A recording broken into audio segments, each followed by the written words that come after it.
ஒன்றும் இல்லை. நான் அரசியல்லையும் சினிமாவிலையும் 40 வருஷமாக இருக்கேன். நடிகன் ஆகிறதுக்கு முன்னாடி இருந்தே பொது வாழ்க்கையில் இருக்கேன். ஈழப் போராட்டம், காவிரி நீர் போராட்டம், பல சிறைக்கு சென்றிருக்கேன். கவர்னர் மாளிகை முன்னாடி போராடினேன். அடுத்த நாள் காலையில் ரேப்புன்னு கைது பண்ணப்பட்டேன். அது 11 வருடங்கள் கழித்து நிரபராதின்னு 50 லட்ச ரூபா நஷ்டஈடு கொடுக்கணும்னு குறிப்பிட்ட பெண்ணுக்கு உத்தரவு வந்தது. அப்புறம் இதெல்லாம் சொல்ல காரணம் இருக்குது. லேண்ட் கிராபிங்கில் கைது செய்யப்பட்டேன். இதே வீட்டுக்கு கீழே வாக்கிங் பண்ணிட்டு கீழே என்ன ஏதுன்னு எதுவுமே சொல்லலை. அவங்க பெருசாக செய்திகள் வந்தது. சிறைக்கும் போனேன். அந்த லேண்ட் கிராபிங் எல்ஜி அதில் இருந்தும் முழுக்க நிரபராதின்னு விடுதலை செய்யப்பட்டு 10 லட்ச ரூபா தமிழ்நாடு அரசுக்கு கவர்மெண்ட் கஜானாவிலேருந்து எனக்கு திருப்பி எனக்கு கிடைச்சது. நான் கட்டின தொகை. ஆனால் அதெல்லாம் வெளியில் செய்தியாக வராது. எனது ஏதாவது ஒன்றுன்னா தலையங்கத்தில் போடுவாங்க. இப்போ இங்கே வந்திருக்காங்களான்னு தெரியல. இரவு ஒரு பார்த்தேன். நானாக விமர்சனங்களை எல்லாம் கடந்து போயிடுவேன். சில நேரம் கடிஞ்சும் பேசிடுவேன். நான் யதார்த்தமான மனிதன். லைவ் போயிட்டுருக்கோ? இதில் என்னென்னா இரவு என்ன நியூஸ் தமிழ் 24 இங்கே வரலையோ? வந்தாலும் ஒன்றும் வரவேற்கிறேன், தப்பில்லை. அதில் ஒருத்தர் நடுவில் உட்காந்துக்கிட்டு என்ன மன்சூர் அலிகானா அதிமுக அந்தளவு திறந்தாழ்ந்து போயிடுச்சா, அவரெல்லாம் கூப்பிட்டு பேட்டி எடுக்கிற அளவுக்கு சீட்டு கொடுக்குற அளவுக்கு நல்லா பேசியிருந்தாங்க. நான் எவ்வளவு கஷ்டப்பட்டு இந்த இடத்துக்கு வந்திருக்கிறேன். ஒரு நடிகனாக எவன் காசுலையும் நான் சம்பாரிச்சதில்லை. எவனே இது வரைக்கும் 14-15 படங்கள் தயாரித்து எத்தனையோ ஆயிரக்கணக்கான பேருக்கு வேலை கொடுத்துருக்கேன். 10 பைசா கடன் யார்ட்டையும் வாங்கலை. நான் சம்பாதித்து இதே இடத்துலேருந்து ரியல் எஸ்டேட் பண்ணி சம்பாரித்து 10 கோடிக்கு மேலே செக் பேசிஸில் கடன் கொடுத்து இன்றைக்கி சென்னை முழுக்க என்கிட்ட கடன் வாங்கினவங்க இருக்காங்க. கொசுன்னு பேசாமல் இருங்க தயவுசெய்து. இந்த வில்லன் நடிகர் எனக்கு கடன் தர வேண்டியவங்க தான் இருக்காங்க. நான் யாருக்கும் கடன் படலை. இந்த தொலைக்காட்சியிலையோ இந்த ஊடகங்களை பார்த்துட்டு இருக்க என்கிட்ட கடன் வாங்கிய நபர்கள் கொரட்டூரில் இருந்து இந்த பக்கம் அடையாறு வரைக்கும் அவர்களாக வந்து ஏதாவது காசை திருப்பி கொடுத்தீங்கன்னா, கொஞ்சம் நஞ்சம் இல்லை, 10 லட்சம் 25 லட்சம் திருப்பி கொடுத்தீங்கன்னா வேறு உதவியாக இருக்கும். அந்த மாதிரி நியாயமானவனத்தான் நான் இருக்கேன். மன்னிக்கவும். இப்போ இது யாருன்னு பாரு, கட் பண்ணு, உட்கார் பின்னாடி.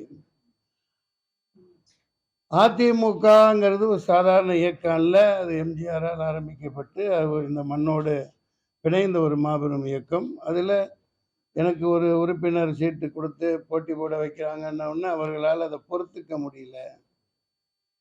இவனெல்லாம் எம்பி ஆகிறதா? இவன் போனார், அங்கே பரோட்டா போட்டார், இங்கே இட்லி போட்டார், சுட்டார். டேய், நீ போய் போராடி பாரு. நான் பேட்டன் ரைட்ஸ் கேட்கல. மக்களோட மக்களாக இந்த காலில் எத்தனையோ கொப்பளங்கள் வந்திருக்கு. பல முறை தெருவில் கொட்டு அடிக்கிற உக்கிற வெயிலில் நடந்து போயிருக்கேன். பல மக்களை சந்திச்சிருக்கேன். எல்லாம் தேர்தல்னு மட்டும் இல்லை. 1999 அந்த அந்த ஊடக நண்பருக்கு சொல்லிக்கிறேன். இங்கே பாவம் ஏதோ எலும்பு துண்டுக்காக திங்கிற ஏதோ 2 கால் பிராணியாக வாழ்ந்துட்டு போங்க. என்னால் நீங்கள் உங்களுக்கு சம்பளம் கிடைக்குதுன்னா நான் இன்னும் சந்தோஷப்படுறேன். என்ன மேலும் திட்டுங்க. ஆனால் என்னை தரம் தாழ்த்துற மாதிரியோ என்னை மட்டம் தட்டி நீங்கள் மேலுக்கு வரலான்னெல்லாம் அந்த ஊடகமும் நினைக்க வேணாம், அங்கே வேலை செய்கிறவங்களும் நினைக்க வேணாம். மக்கள் வந்து தெளிவாக இருப்பாங்க. நான் சொல்ல வந்தது அதுதான். இந்த அது எந்த அரசியல் சார்ந்த கட்சின்னு எனக்கு தெரியாது.